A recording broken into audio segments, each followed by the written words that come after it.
pastor, me prova na Bíblia. Bora para a Bíblia. As viúvas da igreja primitiva estavam começando a brigar. Brigavam as viúvas helenistas com as viúvas gregas. Se o colégio apostólico não tivesse sabedoria, ia deixar a missão para cuidar das viúvas que estavam brigando. Aí o colégio apostólico diz o seguinte: para cuidar das encrenqueiras, bora separar os diáconos, e a gente vai continuar no ministério da oração e da palavra. Pegue na mãozinha do seu irmão e pergunta: você está perdendo tempo com quem? Você está perdendo tempo com quem? Quando a gente vai estudar, hoje tem o maior treinador de líder do mundo. O maior treinador de líder do mundo hoje se chama John Maxwell. John Maxwell diz o seguinte: cuidado para você não delegar o que não pode, e cuidado para você não fazer o que pode ser delegado.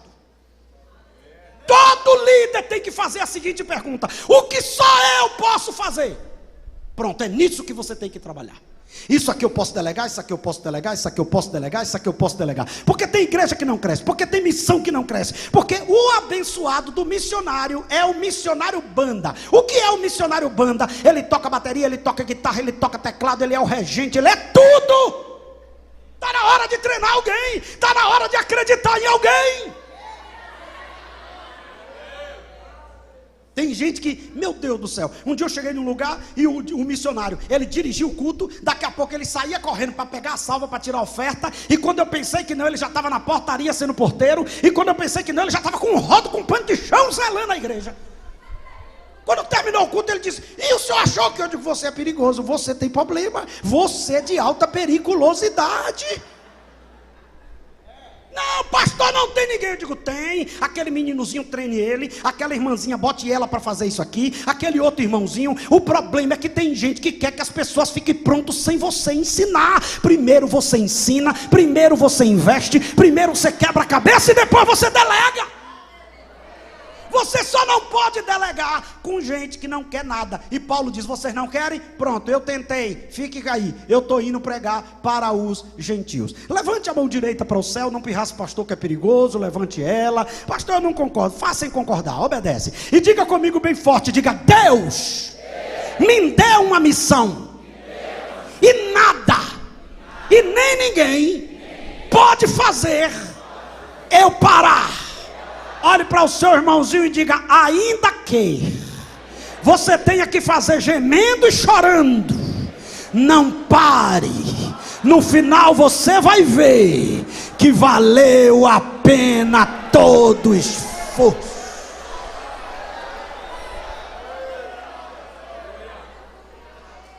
Eu vi uma frase, eu estava hoje vindo para cá e vi uma frase, relembrei uma frase de Hudson Taylor, que ele diz o seguinte: a obra de Deus começa difícil, aí ela fica impossível, e só depois ela é feita.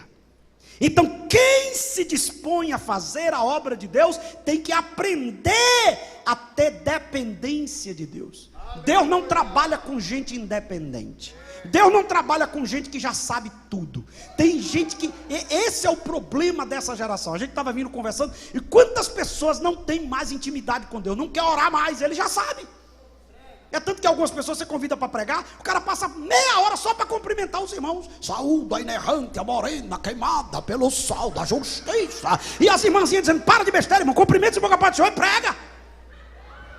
Ou então tem gente que quer falar tão difícil, mas ele quer falar tão difícil que nem ele entende o que ele está falando.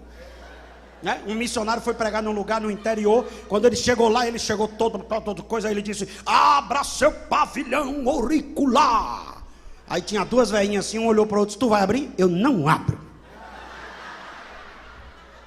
Não é melhor dizer: abra seus ouvidos, irmão? Um negócio de pavilhão auricular.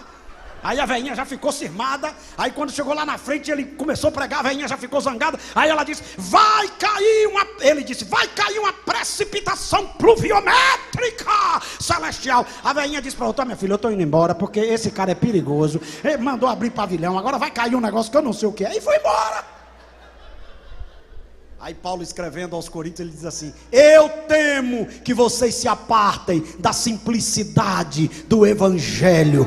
O Evangelho não é oratória perfeita, o Evangelho não é voz bonita, o Evangelho é o poder de Deus, é a ação de Deus, é a ação do Espírito.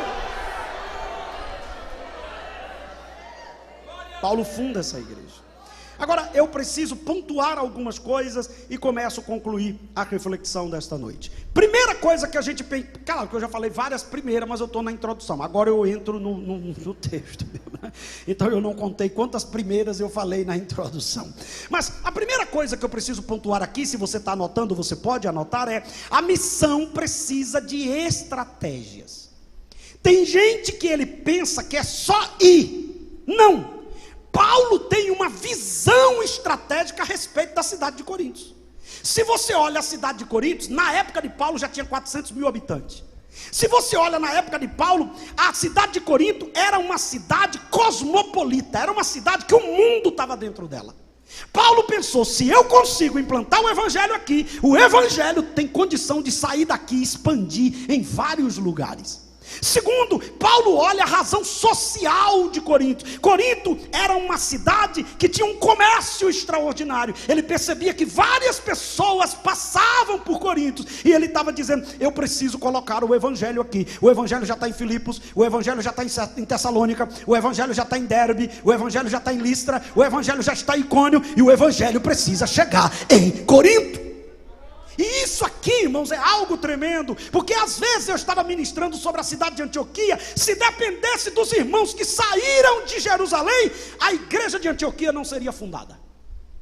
Eles não tinham noção, uma cidade com 500 mil de habitantes. Ele olhava e dizia: aqui não dá, aqui não tem judeu, aqui não tem gente que a gente acha. Por exemplo, tem irmãos na igreja que é como se Deus dependesse dele para salvar alguém. Eu concordo, esse aqui tem jeito, Deus vai salvar. Esse aqui não tem jeito, Deus não vai salvar. Não, Deus dá jeito a quem não tem jeito. Deus salva quem ninguém salvaria. Deus ama quem até a família desprezou. Eu costumo dizer que tem uns irmãos que ele é crente até a metade do culto, da metade do culto em diante ele é muçulmano.